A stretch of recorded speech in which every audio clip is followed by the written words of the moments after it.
Do you yearn for travel that involves outdoor adventure and learning? I do. I also have a passion for all things farming and agriculture. I've traveled to exotic jungles to learn about growing chocolate. I even once owned my own organic vegetable and sunflower farm. And now I'm planning my journey back to agriculture. Agri-tourism, defined as travel that involves some type of agricultural experience. Agri-tourism is all about entertaining. But the marketing strategist in me knows that at its core, agritourism is really about educating, and education affects change. My future farm needs to deliver a profound experience to all of its visitors. It needs to educate people about food, health, and climate. Join me to learn from experienced agritourism farmers and entrepreneurs and help me build my future farm strategy. And who knows, maybe one day soon you'll find yourself in a tropical jungle cutting open cacao pods with a machete, or savoring an outdoor plant-to-plate community dinner with 100 guests at a farm in Illinois. So let's tap into the agri-tourist in you. This is Jen Ross, your agri-tourist host. I have a special trip planned for you today. We are headed to Belize, a Central American country bordered by Mexico, Guatemala, and the ocean. First, I will be narrating my adventure, actually my first agri-tourist adventure, and then we have a conversation with two special women from Cotton Tree Lodge. Stay tuned. I love chocolate, I love agriculture, and I love farming. These were the three passions that led me to becoming an agri-tourist. Envision and savor your favorite chocolate bar, that irresistible taste of decadent chocolate. But did you ever question where that irresistible chocolate taste comes from? I did. How is chocolate actually made? It was the winter of 2014. My kids were 7, 9, and 12 years old. Very demanding years. I had had a successful marketing career in corporate America and was now consulting and had my own marketing business. It was enough to keep my mind active and keep me connected with adults while still being able to be present for my kids. But I was seeking some unique clients that tapped into some of my interests. Chocolate was one of those interests.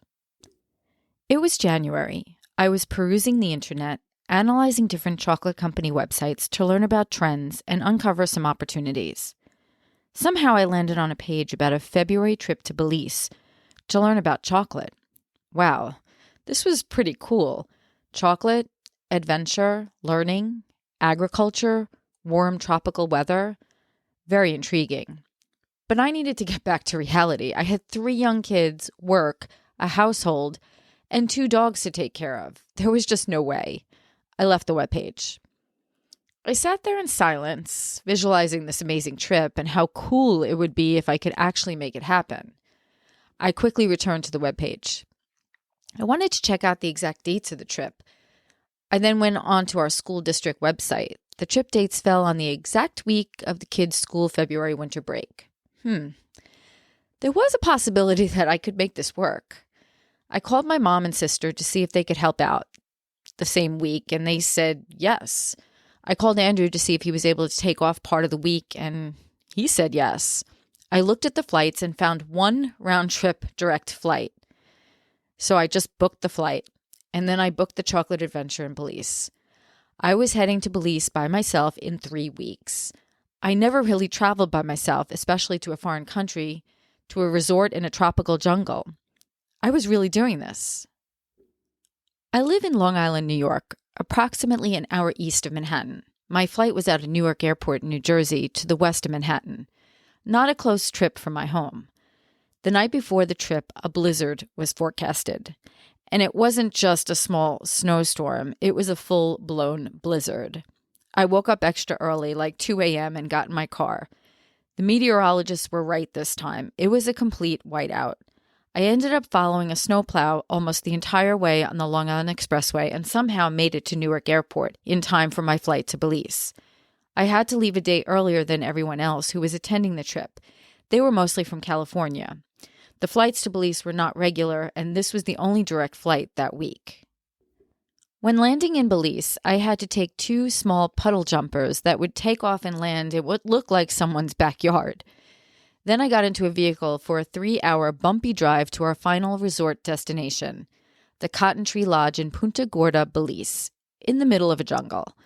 The hotel was rustic, mostly open air, treehouse-style cabanas located right by the Moho River, completely surrounded by jungles. What had I gotten myself into, alone in the jungles of Belize? My first experience as an agri-tourist. All of our meals were served in the main lodge area. On the night I arrived, while eating dinner with some of the other hotel guests, the hotel staff offered me an upgrade to the Jungle Cabana for the first night, until joining the rest of the chocolate tour guests who were scheduled to arrive the next day. I hesitated a few moments. I had reviewed the hotel website prior to arriving and recalled reading about the infamous Jungle Cabana, located a quarter of a mile inside the jungle, away from the other cabanas. Although I was extremely hesitant spending my first night in Belize alone in the middle of the jungle, I accepted the upgrade. I figured that this was a once-in-a-lifetime experience to spend a night alone in the jungles of Belize. This was exciting, and I was totally up for the adventure. Little did I know. It was getting dark. One of the hotel workers gave me a flashlight and escorted me to the Jungle Cabana. It was a lengthy walk down a small trail that headed into the jungle. We actually walked on 2 wooden planks that were laid down as a walkway on the dirt path. As we walked deeper into the jungle, the daylight disappeared. It was dark. We arrived at the cabana. Actually, the cabana was really a treehouse made of screens. When entering the front door, really the front screen, the bathroom was downstairs. Everything was open air, a simple screen separating you from the jungle throughout the entire cabana, even the bathroom. Heading upstairs to the main room, there was a bed with a light above it and netting covering the bed. Netting was common to help keep the bugs away. There was also a balcony outside of the screened-in cabana. As I looked around, the hotel worker checked the Jungle Cabana for tarantulas, scorpions, and any other unwelcome critters. Thankfully, there were none that he noticed. He also handed me a walkie-talkie to use in case of an emergency, as my cell phone had no coverage and there was no phone in the cabana.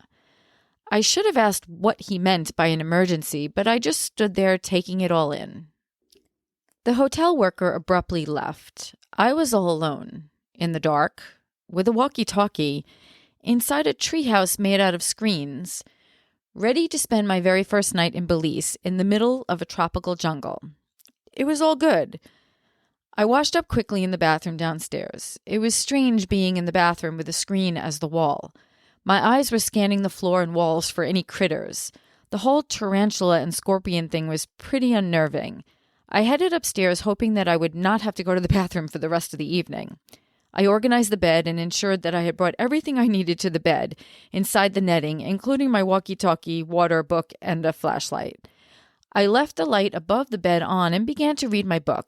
It was about 10 p.m., and the jungle was so peaceful, except for the sounds of some bugs, but it was really, really pleasant. After reading for about 15 minutes, I heard a noise in the jungle. The pitch-black jungle. It was like something moving slowly through the jungle towards my cabana. The movement started getting closer to the cabana, and then the noises started. And they started to escalate in frequency and intensity. It was like a scene from a movie. What movie, you ask? The best description would be Jurassic Park. The noises sounded just like velociraptors moving through the jungle towards their prey. And I was their prey. These noises became a growl that was approaching the cabana and was getting louder and louder. I quickly reached up and put out the light above my bed. I felt like a sitting duck with a light on in full view in this screened-in jungle cabana. I literally put my head under the covers. My heart was beating out of my chest. I was sweating. I was in a panic. I think I was experiencing my very first anxiety attack. I never felt so afraid in my entire life. Why did I come to Belize? Why did I come to Belize alone? Why did I accept the upgrade to the Jungle Cabana? What was I thinking? Why didn't I say no to the upgrade? The growling noises were right above my Jungle Cabana. They were loud and frightening and were not going away. What were these things? And why was I not warned about this? My finger was on the walkie-talkie button. Should I call? Was this a true emergency? Was my life in real jeopardy? A scene from Jurassic Park was the only way to truly describe what I was hearing, as I could only hear these creatures. It was pitch black in the jungle. While trying to get my breath and calm myself down under the covers, I recalled reading about some monkeys in Belize. I also recalled overhearing a conversation during dinner about howler monkeys. I know what monkeys normally sound like. These were not like any monkey I have ever heard. No one told me that these howler monkeys sound like velociraptors from Jurassic Park. I realized that these scary, loud, growling creatures outside my cabana must be the howler monkeys. I have to admit that realization relieved me a little bit, even though the howler monkeys continued their growling fest. But I was so annoyed that no one warned me about these creatures and what they sounded like. I was certainly set up. The joke was definitely on me. After about 30 minutes or so, which seemed like 3 hours, the howler monkeys started moving away from the Jungle Cabana. My heart rate started decreasing and I was able to get a little bit of sleep, although I slept under the covers the entire night. I awoke at dawn and very much welcomed the sunlight that was poking through the jungle. While getting ready and organized in the morning, I looked up and realized that I had some other creatures living in the cabana with me. Bats. They were at the very top of the cabana, just hanging out. But they were nothing compared to the sounds of the howler monkeys. As soon as there was enough light, I gathered my luggage and made my way along the path towards civilization. I couldn't leave fast enough. I don't regret spending the night alone in the Jungle Cabana. But I have to admit, even if I had known about these monkeys, experiencing those noises firsthand would have still been frightening. Well, it was truly an experience of a lifetime and makes for a great story, but it was one of the most terrifying experiences of my life. If you don't believe me about the noises, listen up and you can see why Jurassic Park velociraptors come to mind when hearing the Belizean howler monkeys. And then imagine yourself in the jungle, in the dark, alone, in an open-air cabana with these howler monkeys right outside your screen. And this was my introduction to agritourism.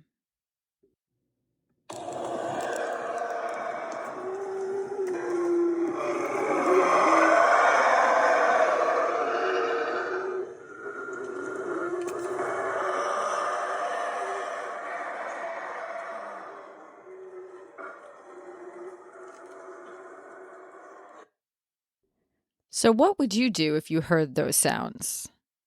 Let's get back to the reason I was in Belize, to learn about chocolate and where it comes from. Let me give you a little history about where your chocolate comes from and what the word cacao really means. Chocolate is made from a plant. It's actually a tree called cacao, spelled C-A-C-A-O. The cacao tree thrives in areas that are 20 degrees north and south of the equator all around the entire globe. They do not grow in rows like a traditional farm that many of us are familiar with in the United States. So sadly, we can't grow cacao in New York. The cacao tree produces cacao pods, which are considered the fruit of the tree. The outside of the pods are all different colors. I've encountered green, orange, yellow, red, and even purple cacao pods. The pods contain a milky, fleshy white, sugary pulp that surrounds 20 to 60 cacao beans. When out harvesting cacao pods, we would suck on this sugary pulp as a refreshing sweet treat. While harvesting, the cacao pods are broken open with a machete. The milky substance and beans are bundled in bags, and the actual pod is discarded as compost. The cacao beans that are still covered in this white milky substance are fermented locally. Sometimes the white milky pulp is used to produce a chocolate drink or wine instead. After the beans are fermented, they are then dried, usually in the sun, and after drying, the cacao beans are shipped locally or abroad and are ready to enter the chocolate-making process. So that's a quick summary of the agriculture behind chocolate and what happens in countries like Belize, Dominican Republic, and Ecuador. This is how the process starts before it gets to a bean-to-bar chocolate company or a company like Hershey. These companies purchase the dried cacao beans and process the beans to make the chocolate we all know and love. Every company has a slightly different bean-to-bar chocolate-making process. Learning about this process is another great agritourism option that you can explore when visiting chocolate makers and their factories. So back to my trip to Belize. This amazing agritourism adventure took me to Punta Gorda, Belize. The trip was hosted by a bean-to-bar chocolate company out of San Francisco called Dandelion Chocolate. You can certainly look them up and check out their amazing chocolate and events. The trip itinerary was focused on learning about chocolate making, from the growing of the cacao plant to the production of the chocolate bar. The itinerary launched with a tour of Eladios Farm, an agri-farm owned and managed by a local Belizean farmer. The farm was more like a forest with cacao, pineapple, coconut, mango, and all sorts of lush produce growing wild. For someone just visiting, it was difficult to understand why there was a cacao tree here and a pineapple plant there. However, Eladio explained that every plant and tree is growing in a specific location to support and protect the entire agri-farm. After touring Eladio's farm, we savored a Belizean meal at his family table. It was delicious. The meal was prepared by his entire family. Being part of Eladio's farm and family on that day was such a grounding experience. Eladio's connection to nature was profound. He knew the interrelationships between every living creature at his agri-farm, insects, plants, and all. And because of that, his farm was flourishing with life. Another day, we made chocolate with a metate at Ix Cacao, a small family-run business since 1985 where they produce Maya Belizean chocolate. We learned how Belizean families used the historic metate tool to create a chocolate paste from the cacao beans. We had an opportunity to taste the Ix Cacao chocolate and share a delicious Belizean lunch. We later visited the Hummingbird Farm, a 400-acre farm established many years ago by Hershey. This cacao farm resembled a U.S. farm with rows and rows of cacao trees. The farm was abandoned by Hershey, which was so upsetting to hear and see. All of these beautiful trees that were planted by Hershey were uncared for and just dying. However, it was in the process of being revitalized by Maya Mountain Cacao. Via tractor, we toured the 400 acres of cacao trees. Maya Mountain had just begun cleanup and pruning efforts to revitalize the trees and jumpstart the farm operation. They definitely had a lot of work to do, but it was so nice to hear and see, and also to know that the trees were being cared for once again. We visited Belcampo Gardens and their hotel, the Belcampo Jungle Resort and Lodge. We also visited their cacao farm and chocolate-making facility. Belcampo and its 12,000-acre nature reserve is dedicated to developing lasting economic stability in southern Belize through agriculture. Sugarcane, cacao, and coffee are being grown organically by local people. The Belcampo property was so interesting and definitely worth a visit. One of our last adventures was a visit and tour of Maya Mountain Cacao, which was actually located on the property of our hotel. At the time, it was led by an inspiring woman and social entrepreneur named Emily Stone. Emily presented the story about Maya Mountain's impact on the cacao industry in Belize. The Maya Mountain cacao story and the leadership of Emily Stone was having a tremendous impact on the Belizean cacao industry.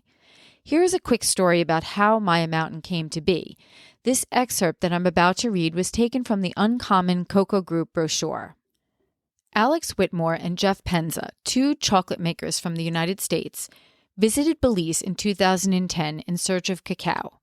What they found was a large number of Maya smallholder cacao farmers with excellent cacao, but poor market access to sell their production. Alex and Jeff sought to change that by introducing a cacao processing and exporting operation to create better quality and market access for the farmers, and to secure a greater supply of premium organic cacao from Belize by creating Maya Mountain Cacao Limited. Jeff brought his years of experience in local Belizean businesses. Alex, who was the founder of Taza Chocolate, which I'm sure you have seen on the shelves of Whole Foods Market, brought his depth of knowledge in cocoa sourcing and centralized cocoa fermentation and drying. Alex and Jeff both ran their own businesses full-time in the U.S. They couldn't develop and run this operation on their own. Serendipitously, Emily Stone, at the time a young and ambitious activist from Boston, Massachusetts, ended up in the Taza Chocolate factory. She decided to join the team and move to Belize to launch and grow Maya Mountain Cacao. During her first week in Belize, she met Gabrielle Pop, a young cacao farmer with big dreams for the local cacao industry. Together, Emily and Gabrielle and their growing team built the largest cacao exporter in Belize and a source for high-quality, smallholder-grown fermented and dried cacao beans. That was the story of how Maya Mountain formed. At the time I traveled to Belize, Maya Mountain Cacao sourced cacao from Belizean farmers and sold the cacao to chocolate makers in the U.S. and other countries. Their model created an exceptionally high-quality cacao bean and a growing source of income for their farmers. Maya Mountain also worked with farmers to teach organic, sustainable growing and harvesting techniques, and through partnerships offered microloans to help them finance equipment and training. Currently, Emily's title is co-founder and CEO of Uncommon Cacao Group. Her company is a specialty cacao trader that sources from over 10,000 smallholder producers across more than 15 countries. They supply cacao to hundreds of chocolate makers globally. They are a certified B Corp and a public benefit corporation using businesses to create social good. Across Uncommon Cacao's businesses, the company has pioneered a new cacao economy that pays farmers more. It is grounded in real partnerships that deliver improved stability and success for all. Before this trip, I had no understanding of how chocolate was grown, how chocolate was bought and sold, and how my chocolate bar actually came to be. There is a whole global industry behind a simple chocolate bar. Makes you really think about how every single product we consume has a backstory that we really don't know much about. But it's all in our best interests to take the time to learn and understand.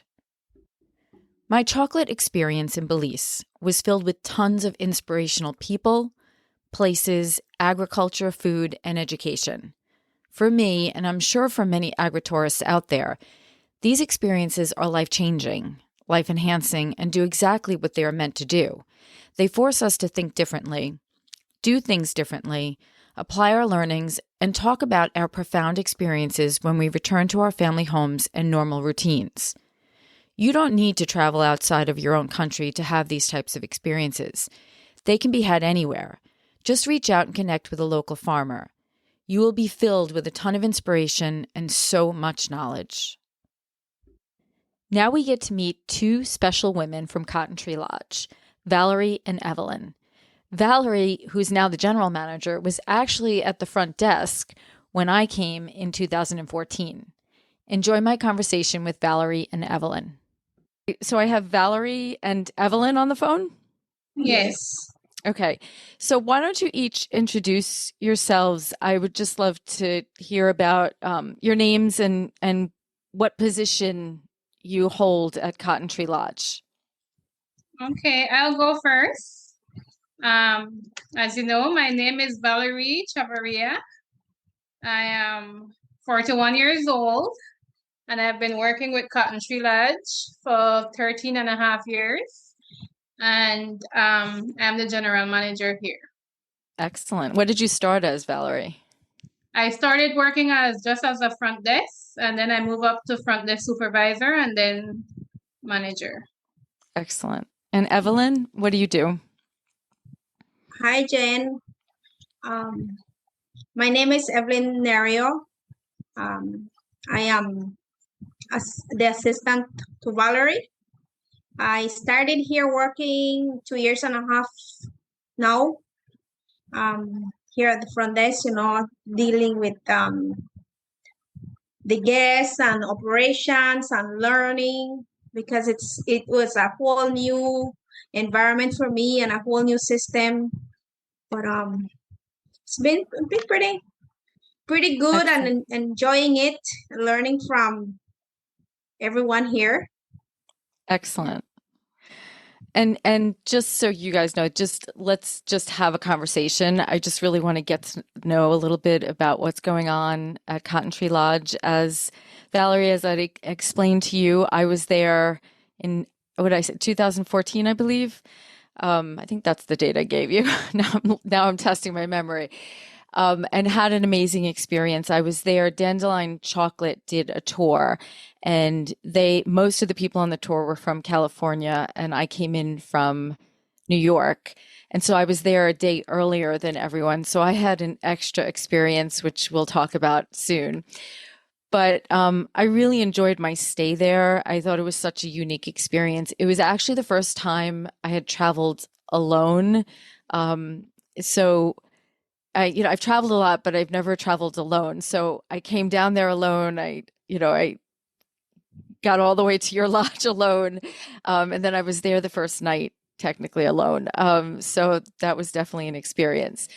So Valerie, why don't you tell me a little bit about, for people who don't know, just tell me about the lodge. What is Cotton Tree Lodge? Okay.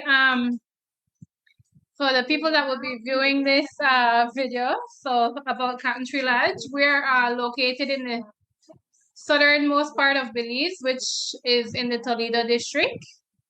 Cotton Tree Lodge is a simple jungle lodge. So we're out in the middle of the jungle, away from all the noise and the traffic and everything. We're located near the Moho River. So, and it's all the way out in the jungle. So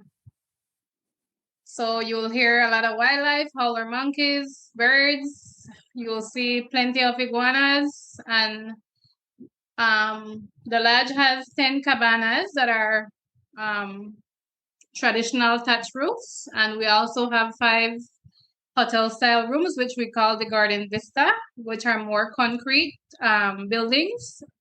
So we call those the Garden Vista, and they're the hotel-style rooms. So overall, we have 15 rooms for accommodations, and they're all private, with private bath and shower and everything. So per cabana. Are those rooms, the Garden Vista rooms, are those newer or did you always have them?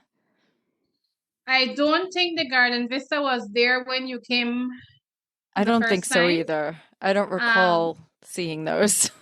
Yeah, at that time, we probably only had the 11 cabanas, which would have been the 10 cabanas near to the main area, and then the one that you stayed all the way out in the jungle, deeper in the jungle.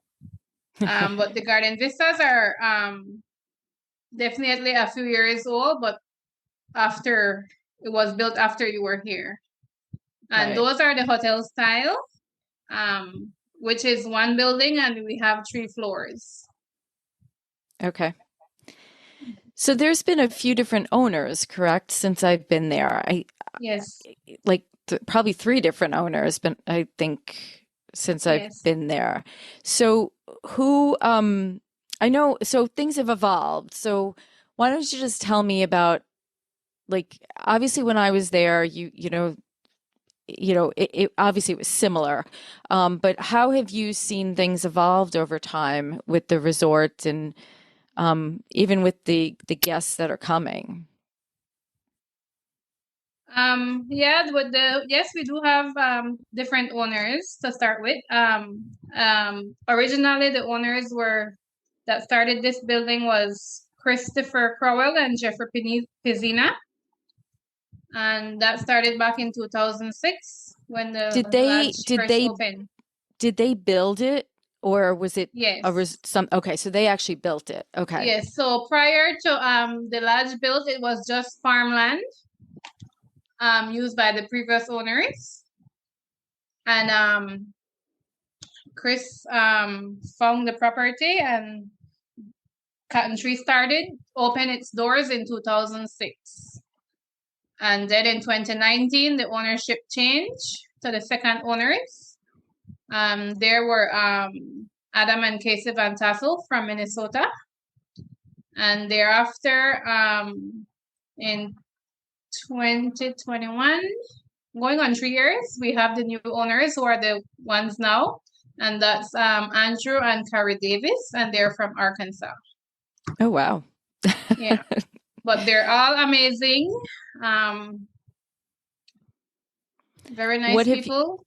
What have you seen, like with each new owner, obviously things change. What are some of the good changes that have been made over time at the lodge that, because obviously you've been there, so you've seen it all.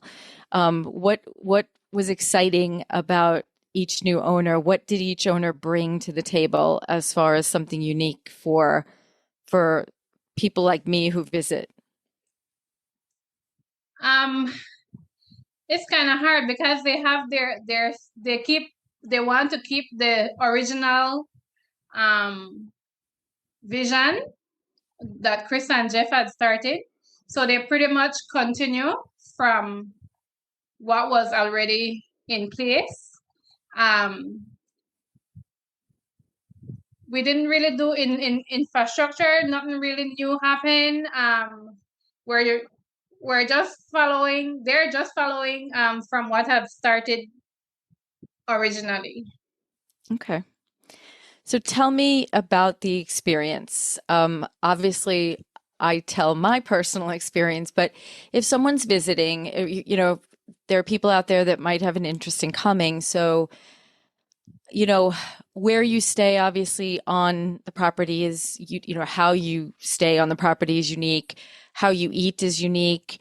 The activities you can participate in are very unique. So why don't you just give us just, you know, a broad overview of the experience? Well, for sure, to Belize, I would definitely tell the tourists and people that visit Belize to it's a must. Belize is very diverse in culture. The people is number one. I would think that the people is number one. We're very nice, friendly people. We do have a lot to offer beside culture. We have the flora and the fauna. In specific, being at Cotton Tree Lodge, you get a bit of all the worlds. We have with the activities, we do cultural activities, we do adventure activities, and we do ocean activities. And with the people, we do traditional tours as well, where you're going to the homes of the Maya people and you learn about their culture and their food. And there is so much to do here in Belize, and I think the people and the culture is number one why you should visit. So when I was there, we ate in a main room. It was like The an main lodge outdoor, area. yes, and there was a small, I would call it a garden at the time, and I know they were trying to use as many vegetables in the garden as possible. So tell me about, is the eating situation still the same, or has anything changed with that? Yes, it's still the same. We expand a little bit on the garden and the farm. So we try to incorporate something from the garden into each meal that we provide to our guests. We do still buy some produce, some stuff that it's harder for us to grow, but we have some farmers that we work with in the area where we buy the produce from them that we don't have. But pretty much from the lodge garden, we try to put something on the plate from our property here. Excellent. So it's all fresh meals that we provide. Yeah, it was delicious. I remember that. And it was definitely, it was very good. I do remember that. You need to come back. Yeah, trust me, I want to. Is Maya Mountain still located? Because when I was there, Emily Stone was running Maya Mountain. Obviously, I know it's uncommon cacao now, and it's definitely evolved. And she was kind of very integrated in Belize, but she was pushing into Guatemala at the time. Right. And we had visited one of the places we visited. Well, obviously, we went to Maya Mountain, the facility that was right there. And then we went to an old Hershey farm, I'll say. And we also, I forgot his name, Eladio Pop. That farm, his farm. It was amazing. Like that was my first experience with seeing someone so connected to the earth and what was growing, and like how everything in his farm and his rainforest was just feeding off of each other, and everything. Right. It was so beautiful. And then we ate dinner with him and his family. But chocolate obviously was our main reason I was there, to learn about the agriculture behind chocolate. So is Maya Mountain still there? So Maya Mountain is not situated on the property anymore. It's now a few miles from us. It's called the dump area. They have expand. We a country is not really, we're not like together with them anymore. It's a separate thing. Jeff, who is part of the owner in Maya Mountain, he is still there, but because he doesn't have any affiliation with the lodge anymore, it's kind of, we're not, as close as before. Absolutely. But we still do have tours where we go over and to them sometimes, and they're doing their own thing now. They're doing the exporting and everything have been, from what I see on Facebook, they have been doing very good exporting their cacao beans and working with the network of farmers that they have. Excellent. Unfortunately, it's a bit sad because I've also seen where the information have been shared with the fire that we've been having recently. A lot of the farmers lost their cacao farms. So tell me a little bit about what's going on right now. Right now, we're still experiencing forest fires in a lot of the areas in Toledo and other parts of Belize, specifically for Toledo. I'm not sure if you remember these villages, Hiquite, San Pedro, Colombia, where Eladio area is, San Miguel, Silver Creek, all those villages in there. And some fires here in San Felipe as well, where we are closer to where we are, still experiencing fires. NGOs, the community, government, everybody is trying to get on top of it and help with controlling these fires, but it's still going on and on. So last night it rained a little bit. We're hoping that it rains some more.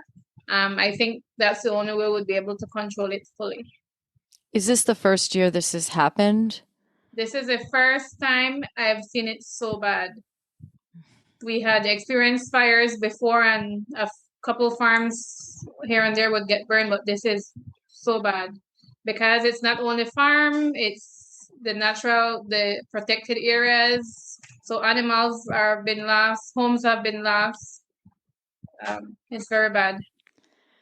I'm so sorry. That's yeah. So I actually saw it on the Uncommon Cacao Instagram. They had posted something about it.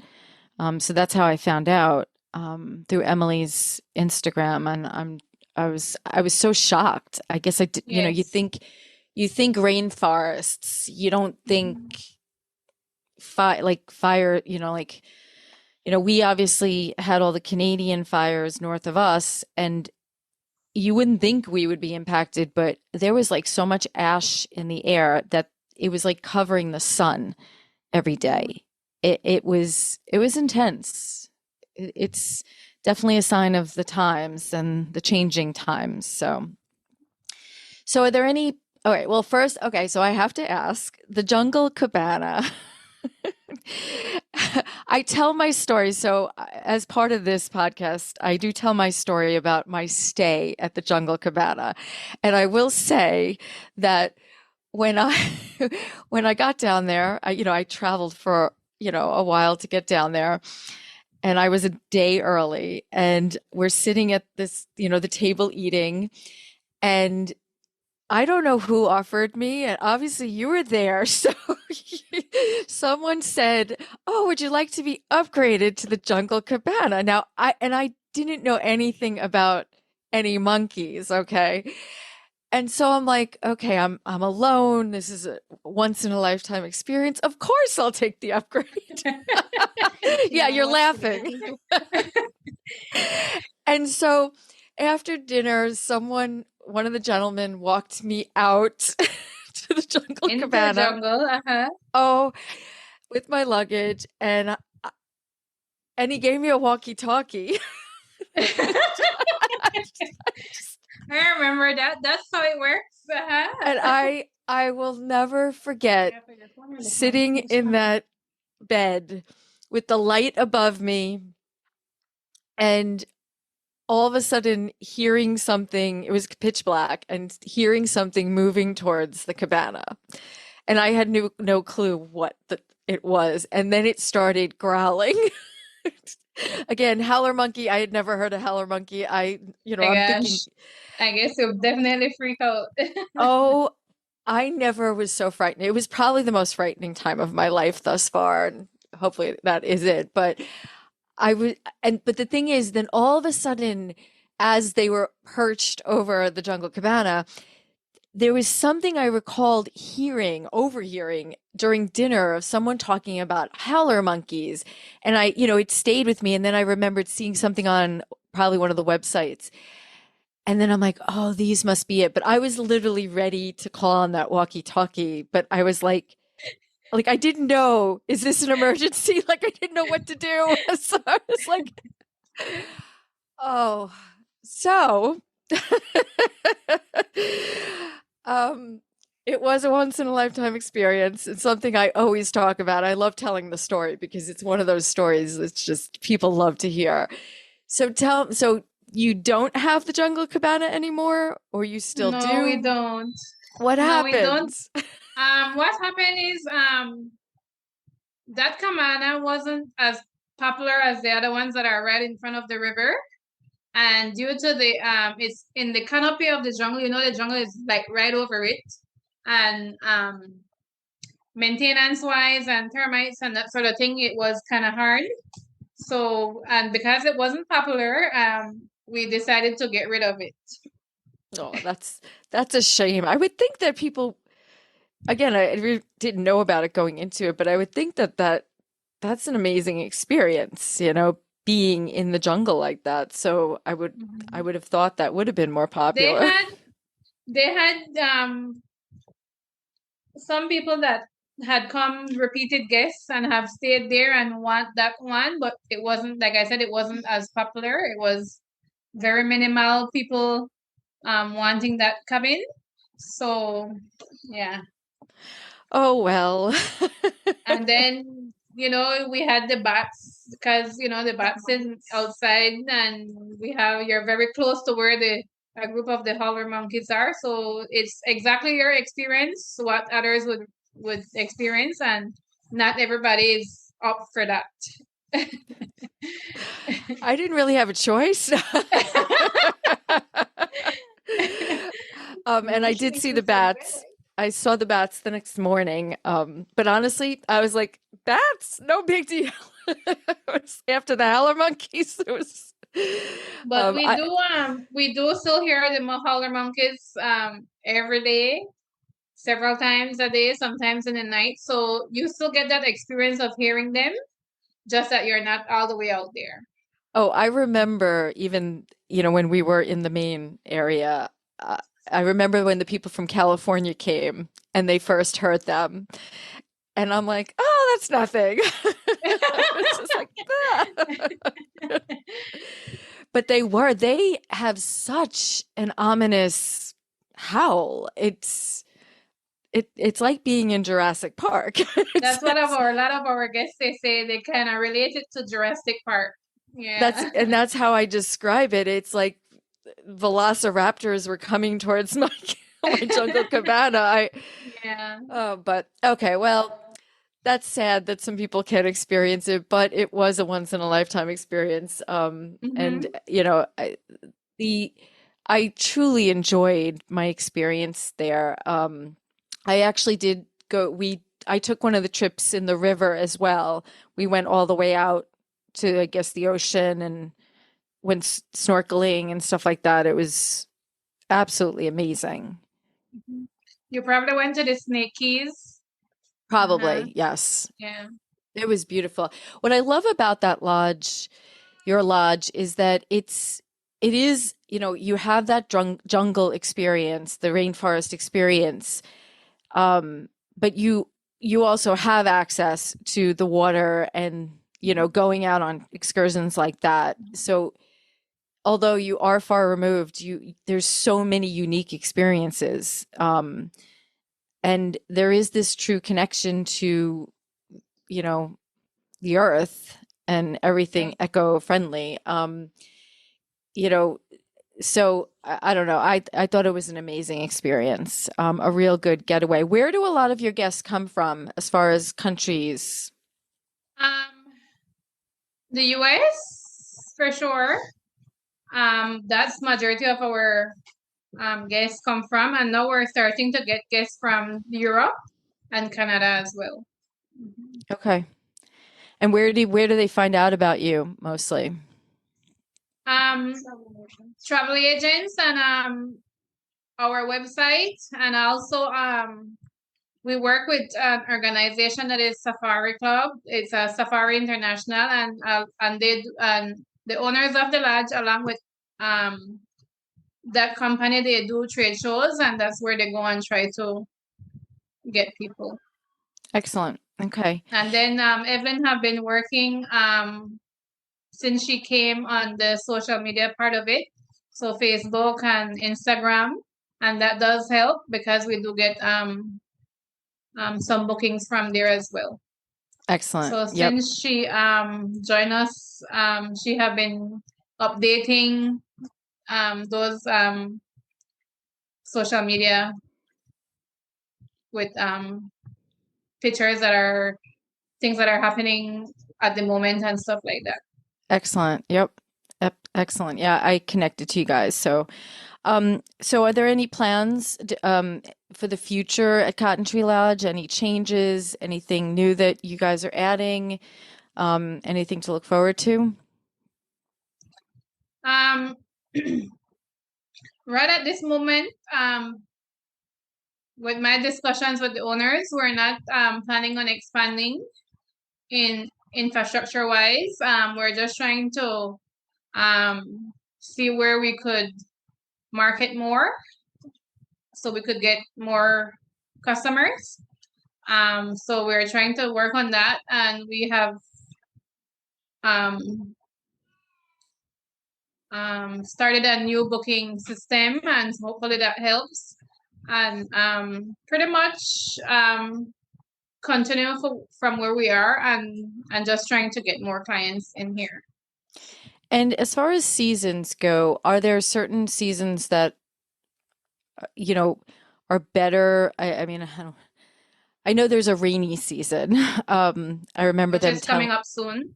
Okay. So what months? So that's usually in the summer? The rainy season starts like June to November, which is the same as the hurricane season. But like August, September, we get a lot more rain. Okay. It's just starting to rain a little bit right now, but not really much. We do still get some rain over December and January, but not as much as in the rainy season. And our season for opening here as a business is November 1st, and we're planning on opening until mid-July this year. And then after that, we'll be closing for a few months for renovations, and because we're close to the river, so we get some flooding. Yes, I remember them telling us about that. Okay. Yeah, what's so special about Belize? Why should I visit Belize? Well, like what Valerie had mentioned before, what makes us here in Belize unique is that we are multicultural. We have all these cultures, and we all blend in, and we are not mean with our culture. We have so many tourists coming in, and everybody is just willing to share the smile and willing to share our culture and share all these stories and all our experiences that we have here on a daily basis. Excellent. That's like the number one thing that makes Belize unique. Excellent. And then why Cotton Tree Lodge versus other places that I could visit in Belize? Why Cotton Tree Lodge? Okay. For me, I would highly say because of the cultural experience. You're down here in the southern part of the country. Definitely you will experience ruins, and of course, going to the ruins, you will meet the local people. And like I said, they're not selfish in sharing, so they would come and interact with the guests. And that's just going to the ruins. And then if you go to the rivers, you will meet locals again. And in most of these tours, you have the option of having a traditional lunch versus other parts of the country. You go to the ruins, you will not meet locals. The only locals that you're meeting will be your guide and other guides. Having a traditional lunch with families, unless if you have friends that you can visit. But for us here, we have tours that we offer whereby our guests will go into these homes and the families welcome our guests into their homes and share their experience, share the culture, the food, the music, the language. So that is one of the things that highlights and differentiate Cotton Tree from out there because of the cultural rustic experience that we offer here. And of course, we are right in the middle of the jungle. And also, Miss Jen is just to add to what Evelyn is saying is like if you go, there's several other places in Belize that people enjoy as well, but it depends on what you're looking for. If you're looking for party life, beach and white sand and all of that, there's a place for you to go to. But if you're looking for a nice, quiet, relaxing environment, then we're the perfect spot. So it all depends on what you, as the customer, want, the experience you want, helps as well. Because I know a lot of times we hear people say, "Oh, this is exactly what we want. We've been going with our jobs and all of that, the busy life. So here it makes them relax. It's at a slower pace, but it makes them relax and disconnect from everything and just be one with nature. So it really depends on what you're looking for. But if you're looking for a nice, quiet, cultural adventure experience, come to Cotton Tree. Excellent. Well, thank you both for taking the time to talk to me. And I had an amazing experience there, and I talk about it. I wrote about it, and now I'm talking about it again on the podcast. So I've been talking about it since I was there. So, and also just so that besides being a tourist destination, we also work with Pop for a Purpose. I'm not sure if you heard about that. It's on our website. We're listed with them. It's pretty much where our guests that wants to provide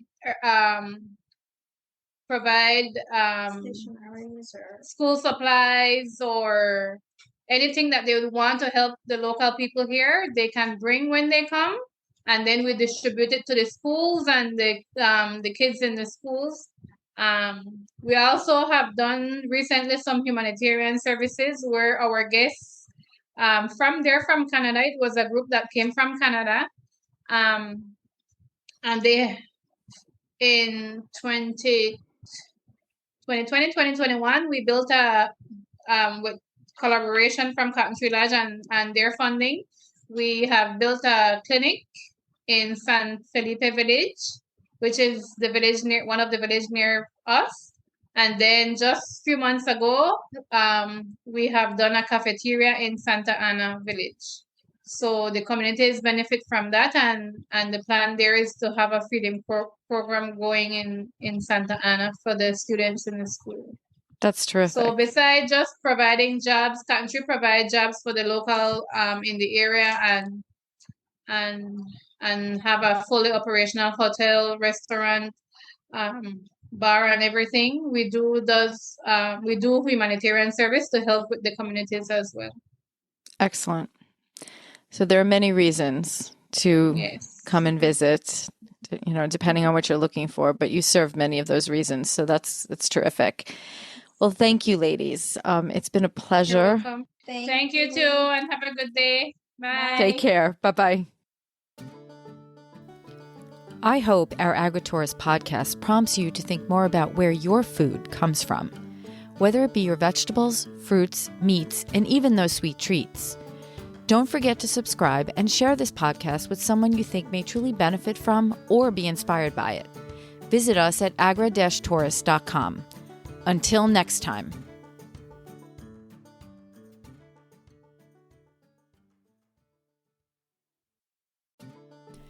As we are learning from many of our farmers and entrepreneurs, strong connections help propel our visions. Through my interview with Lisa Chase from the University of Vermont Extension and Vermont Tourism Research Center, I was connected to an exciting and new organization called the Global Agri-Tourism Network, or GAN for short. The Global Network is made up of agritourism stakeholders from around the world. They include farmers and ranchers, researchers, educators, community planners, policymakers, agricultural service providers, and tour operators, among others. It is currently free to join, so if you have any interest in agritourism, check them out at agritourism.urac.edu/GAN, or just Google Global Agritourism Network. The link will be in our show notes as well. You never know, this global network may help you take your agritourism vision to the next level.